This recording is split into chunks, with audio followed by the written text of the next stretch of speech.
بسم اللہ الرحمن الرحیم الحمد للہ والصلاة والسلام علی رسول اللہ اما بعد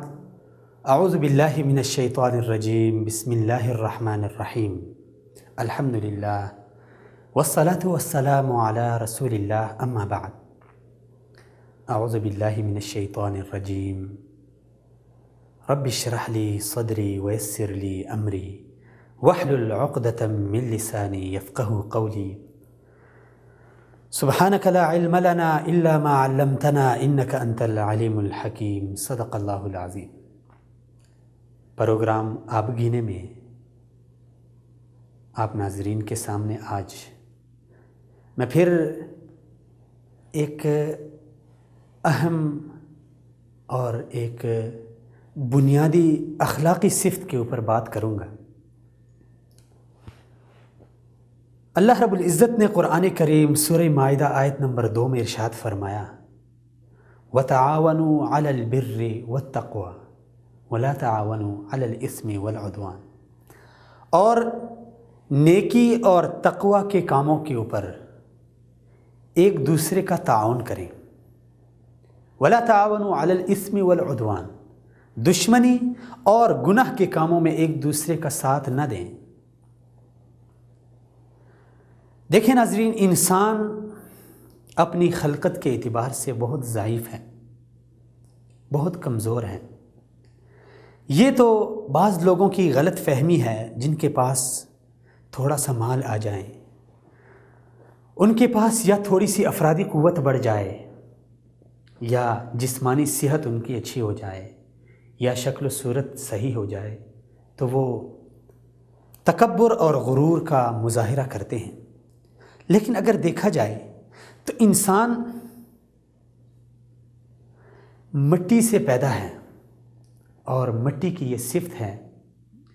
کہ اگر آپ اس کو اوپر پھینکیں تو وہ واپس نیچے آتی ہے۔ انسان اپنی خلقت کے اعتبار سے کمزور ہے، چاہے وہ معاشرے میں کتنا ہی امیر ترین کیوں نہ ہو، کتنے ہی اس کے پاس افرادی قوت کیوں نہ ہو، لیکن پھر بھی وہ دوسروں کے تعاون کا محتاج ہے۔ آج میں بات کروں گا اس تعاون کے اوپر کہ انسان کو اس کی کتنی ضرورت اور اہمیت ہے۔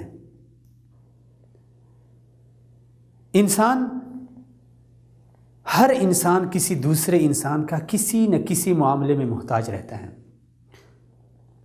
پوری صرف اللہ کی ذات ہے جو نہ کسی کی محتاج ہے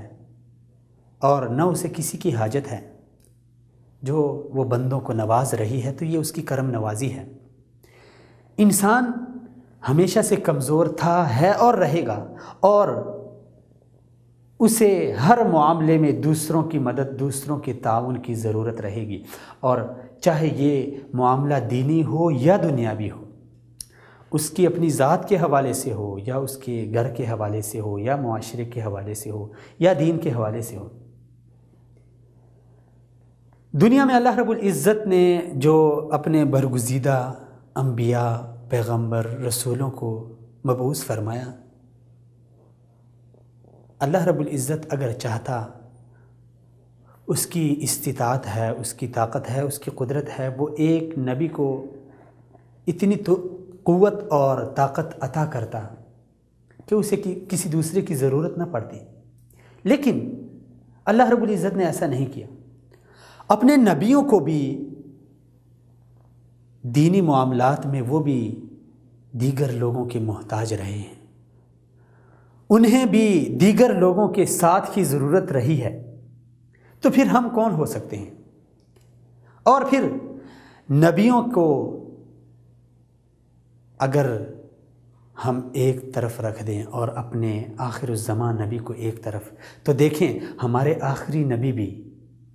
دینی معاملات میں صحابہ کرام کے محتاج رہے ہیں۔ ہجرت میں دیکھیں حضرت ابوبکر صدیق اور رضی اللہ تعالیٰ عنہ اور ان کے گھر والوں نے آپ صلی اللہ علیہ وسلم کے ساتھ کتنا تعاون کیا۔ دینی معاملہ تھا، اگر اللہ چاہتے تو اللہ رب العزت کسی کا بھی محتاج نہ کرتے، لیکن دینی معاملے میں بھی اللہ نے اپنے نبیوں کو دیگر افراد کے تعاون کا محتاج بنایا۔ پھر اس کے بعد آ جائیں مسجد نبوی مدینہ میں جب مسجد نبوی کی تعمیر ہو رہی تھی تو اس میں رسول اکرم صلی اللہ علیہ وسلم کا کتنا تعاون کیا صحابہ نے، انصار اور مہاجرین صحابہ نے۔ پھر اس کے بعد دیکھیں کتنی لڑائیاں ہوئی ہیں، غزوات ہوئے ہیں، ان سب میں تعاون کا ایک پہلو ہمارے سامنے نظر آتا ہے۔ خندق کے موقع کے اوپر خندق کھودتے ہوئے صحابہ نے آپس میں کتنے تعاون کا مظاہرہ کیا، اور پھر جب مہاجرین نے ہجرت کی مدینہ کی طرف تو ان کو کتنی تعاون کی ضرورت تھی، اور اس تعاون کا کیسا مظاہرہ کیا انصار صحابہ نے۔ یہ چند اشارے اس لیے میں نے دیے کہ انسان معاشرے میں چاہے وہ کتنا ہی امیر ترین کیوں نہ ہو، کتنا ہی وہ صحت مند، کتنا ہی وہ پاورفل کیوں نہ ہو، لیکن اسے دوسرے کی تعاون کی ضرورت رہتی ہے۔ اسی لیے اس تعاون کی جو صورت ہمیں اللہ رب العزت نے بتائی ہے وہ یہ ہے کہ تعاون آپ نے کرنا ہے، اپنے مسلمان بھائی کے ساتھ تعاون کرنا ہے، لیکن علی البر والتقوی، نیک اور پرہیزگاری کے کاموں میں تعاون کرنا ہے۔ ہم ایک مسجد بنا لیتے ہیں، ہم ایک مدرسہ بنا لیتے ہیں، ہم ایک فلاحی ادارہ بنا لیتے ہیں جس میں ہم یتیموں کی، بیواؤں کی، مسکینوں اور غریبوں کی کفالت کریں گے، یہ ہے تعاون۔ اس تعاون، اس ہمدردی کے اوپر شریعت نے ہمیں ابھارا ہے، اور اسلام دین تو نام ہی اسی چیز کا ہے۔ ہمارا دین اتنا پیارا دین، رسول اکرم صلی اللہ علیہ وسلم فرماتے ہیں کہ الدین النصیحہ، دین خیر خواہی کا نام ہے، تعاون کا نام ہے۔ اور صحابہ کرام نے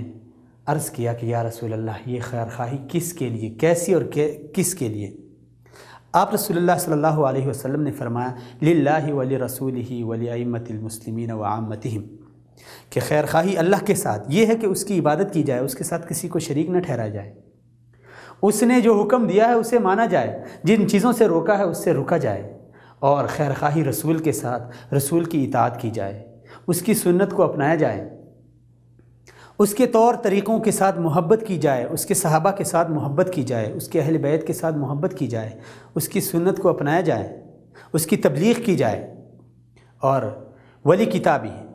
اللہ رب العزت کی کتاب کے ساتھ خیر خواہی یہ کہ اس کو پڑھا جائے، اسے سمجھا جائے، اس پہ عمل کیا جائے، دوسروں کو سکھایا جائے۔ ولائمۃ المسلمین وعامتہم، اور مسلمانوں کی ائمہ کے ساتھ خیر خواہی اور تعاون یہ ہے کہ اگر وہ برا کام کرتے ہیں تو اس سے انہیں روکا جائے، اور اگر اچھا کام کرتے ہیں تو ان کا ساتھ دیا جائے، ان کا تعاون کیا جائے۔ یہ ہے دین، یہ ہے دین کی تعلیمات جو ہمیں ان کاموں پہ ابھارتی ہے، جس میں انسانیت کی فلاح ہے، انسانیت کے ساتھ ہمدردی ہے۔ آج عجیب و غریب مذاہب، مغرب زدہ افکار ہمیں انسانیت کی ہمدردی سکھاتے ہیں، لیکن واللہ جتنی انسانی ہمدردی اسلام نے بتائی ہے وہ کسی مذہب نے نہیں بتائی، وہ کسی فرقے، کسی گروہ نے نہیں بتائی، کسی مسلک نے نہیں بتائی۔ اسلام نے ہمیں آپس میں تعاون کا درس دیا ہے، یہاں تک کہ رسول اکرم صلی اللہ علیہ وسلم فرماتے ہیں کہ انصر اخاک ظالما او مظلوما، ظالم کے ساتھ تعاون کرو، مظلوم کے ساتھ تعاون کرو۔ صحابہ نے حیران ہو کے پوچھا یا رسول اللہ، مظلوم کا تعاون تو ہم سمجھ گئے کہ ظالم کے ہاتھ سے اسے چھڑایا جائے، لیکن مظلوم کے ساتھ تعاون کیا ہے، اس کی مدد کیا ہے؟ آپ صلی اللہ علیہ وسلم نے فرمایا کہ اس کو ظلم سے روکو، یہ اس کا تعاون ہے۔ ظالم کے ساتھ بھی اسلام ہمیں تعاون کا درس دیتا ہے۔ والدین کے ساتھ تعاون کرو، ان کی خدمت کرو۔ معاشرے میں جتنے دیگر افراد ہیں، آپ کے ماتحت ہیں، آپ کی رعایا ہے، آپ کے محلے میں، آپ کی بستی میں، آپ کے گاؤں میں غریب اور فقیر لوگ ہیں، ان کے ساتھ تعاون کرو، دینی کاموں میں فلاحی اداروں کے ساتھ تعاون کرو۔ اسلام ہمیں یہی درس دیتا ہے، اور اسی چیز میں انسانیت کی بقا ہے، اسی چیز میں انسانیت کی ہمدردی ہے، اسی چیز میں محبت، اخوت اور الفت ہے۔ اگر ہم چاہتے ہیں کہ ہم آپس میں مل جل کے محبت کے ساتھ، امن کے ساتھ رہیں، تو ہمیں اسلامی تعلیمات اور خاص کر تعاون، باہمی ایثار اور قربانی، صلہ رحمی اور ایک دوسرے کو محبت سے پیش آنا، اسلامی اخلاقیات سے پیش آنا، اور جہاں معاشرے میں کوئی ایسے آفات حادثات ہو جائیں اس کے اوپر صبر کا مظاہرہ کرنا، یہ ہیں ہمارے دینی اسلام کی تعلیمات، جس کی وجہ سے ہمارا معاشرہ ایک فلاحی، ایک خوشحال معاشرہ بن سکتا ہے۔ بصورت دیگر اگر تعاون نہ کیا جائے تو معاشرہ انسانوں والا نہیں رہتا، کیونکہ انسان کے اندر جب دوسرے انسان کے ساتھ تعاون کا جذبہ نہ ہوگا تو اس کی مثال تو پھر حیوان جیسی ہے، یہاں پہ ایک مر رہا ہوتا ہے، یہاں پہ ایک چر رہا ہوتا ہے، کوئی فرق نہیں ہے، اسے کوئی محسوس ہی نہیں ہو رہا۔ اگر ہم بھی اسی طرح خود کو بنائیں تو پھر اللہ رب العزت نے جیسے فرمایا اولئک کالانعام بل ہم اضل، پھر ہم ان جانوروں سے بھی بدتر ہو جائیں گے، کیونکہ اللہ تعالیٰ نے ہمیں عقل بھی دی ہے، سوچ سمجھ بھی دی ہے، اس کے باوجود بھی اگر ہم اس طرح حیوانیت کا مظاہرہ کریں تو پھر اس حیوان سے تو ہم بدتر ہو گئے۔ جس کے پاس عقل نہیں ہے وہ کسی حد تک ہے، ہم تو اس سے عقل کے ساتھ ساتھ ہم اس سے گری ہوئی حرکت کر رہے ہیں۔ ہمیں احساس نہیں ہے، ہمیں تعاون کا جذبہ نہیں ہے، ہمارے معاشرے میں مسکین لوگ ہیں، فقیر لوگ ہیں، بیوائیں ہیں، ان کے ساتھ ہم تعاون نہیں کر رہے، نہ ہی ہمارے اندر یہ جذبہ پیدا ہو رہا ہے۔ جو فلاحی ادارے ہیں ان کے ساتھ ہم تعاون نہیں کر رہے، دینی کاموں میں ہم تعاون نہیں کر رہے، شراب نوشی میں ہم اچھا تعاون کرتے ہیں، چوری، زنا، تخریب کاری میں ہم اچھا تعاون کرتے ہیں، ہم لوگوں کو سپورٹ کرتے ہیں کہ بھائی پیسے لو جاؤ یہ کام کرو، وہ بستی میں یہ کام کرو، یہ گندا کام کرو، یہ گندا کام۔ حالانکہ شریعت ہمیں یہ بتا رہی ہے کہ وتعاونوا علی البر والتقوی، نیکی اور تقوی کے اوپر ایک دوسرے کا تعاون کرو، نہ کہ گناہ اور برے کاموں کے اوپر۔ خداوند کریم سے دعا ہے کہ اللہ رب العزت یہ اخلاقی صفات، تعاون جیسی اچھی اور انسانی صفت ہمارے اندر پیدا کرے۔ اقول قولی ھذا استغفر اللہ لی ولکم ولسائر المسلمین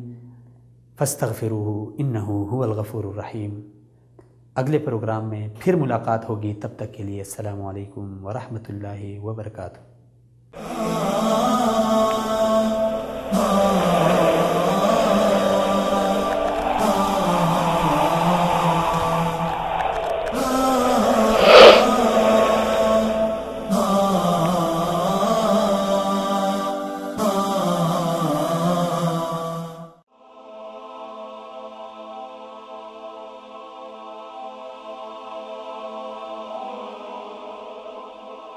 ایمان کی کرن، ہدایت کی شمع، وصال اردو۔